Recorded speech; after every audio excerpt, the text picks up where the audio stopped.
All right, the 2022 Lexus LS 500, the flagship sedan.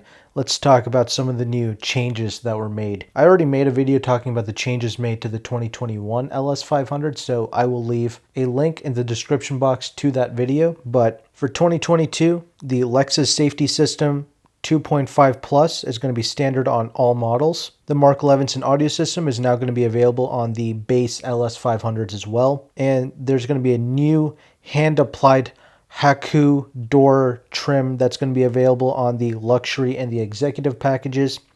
And this vehicle will be starting at around $76,000, which for a flagship sedan with really healthy horsepower numbers that far surpass the European rivals, at this price, it almost seems like a bargain of sorts. But let's see. Let's dig a little bit deeper in and see what some of the nuanced changes are going to be. All right, so as we know, it's going to be built on the GAL platform, which is their top-level luxury platform that they use, global architecture.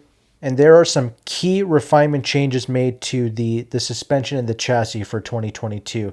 This is to help achieve a smoother and more comfortable ride without sacrificing the dynamics of the LS 500, because I have done reviews on just about every model of the 2020 LS 500, and it is a pretty impressive car to drive. I have really enjoyed it, especially the F Sport trim. It's basically one of the best handling flagship sedans that you can get, better than the Audi and the S-Class Mercedes, and it's pretty comparable to the BMW 7 Series. That's how good the handling is, especially in the F Sport trim.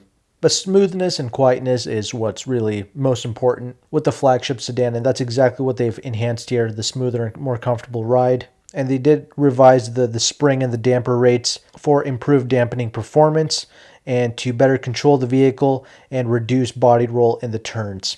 And we will be having adaptive variable suspension here as well, combined with air suspension. So all these things will be working in conjunction with each other. Now, it's going to be powered by a 3.5-liter twin-turbocharged V6 engine, which produces 416 horsepower and 442 pounds-feet of torque. And these are some healthy numbers. The base model 6-cylinder options from Europe for their flagship sedans, they don't produce anywhere near as much horsepower as this. So that's where the LS 500 really shines. Those who are looking to purchase a flagship 6-cylinder European car, well, there's really no point, because the LS 500 is going to be a far more powerful option than those base European options. And we actually do see some changes with the engine here. They're small and subtle ones. We don't really see any horsepower gains or anything like that. But what has changed is they have developed a new piston for the new LS 500 engine. And this is to help realize low emissions and quieter operation when the engine is cold, which is a nice little refinement touch there.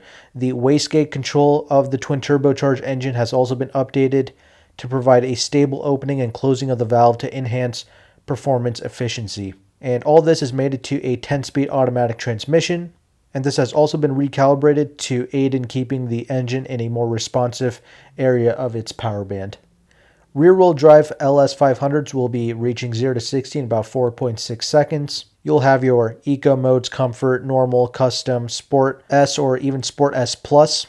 All-wheel drive is going to be available, and it's going to feature a Torsen limited slip differential.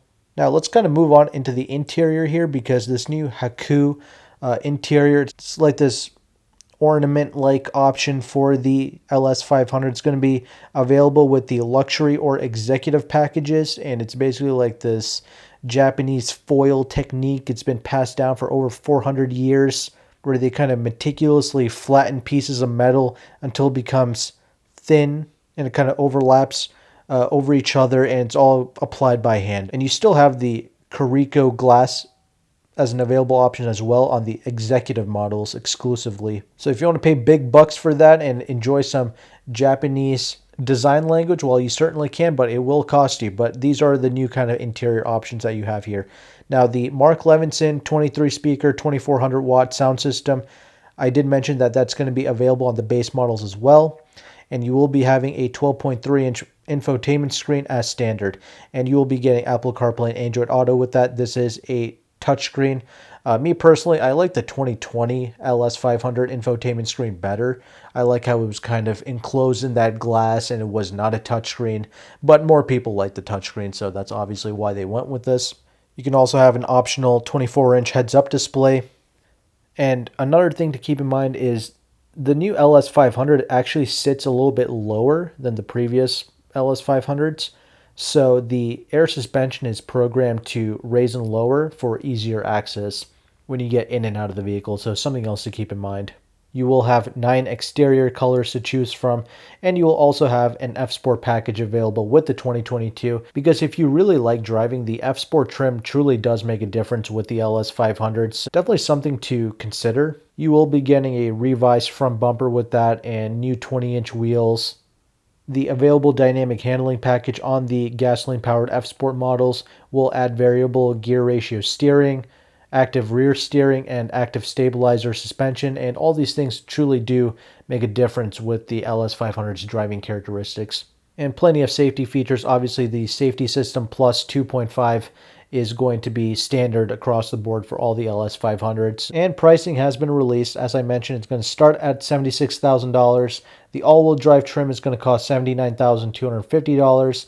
The F-Sport rear-wheel drive is going to start at $79,600, and the F-Sport all-wheel drive will cost $82,850. Again, like we see with most Lexus products, we're going to be seeing some small, subtle tweaks and changes, but it's just going to be slightly better than the previous model.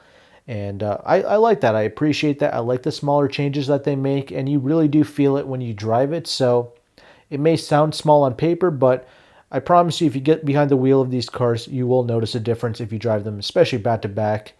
And it's really going to be something to consider, especially now that they've focused on making this an even softer model compared to the 2020s that I've driven. So let me know in the comment section if this is going to be a flagship that you're going to be buying or at least considering. If you are going to buy one, let me know why you choose to purchase the LS500 over some of the European rivals. But thanks again for watching this video. Take care and goodbye.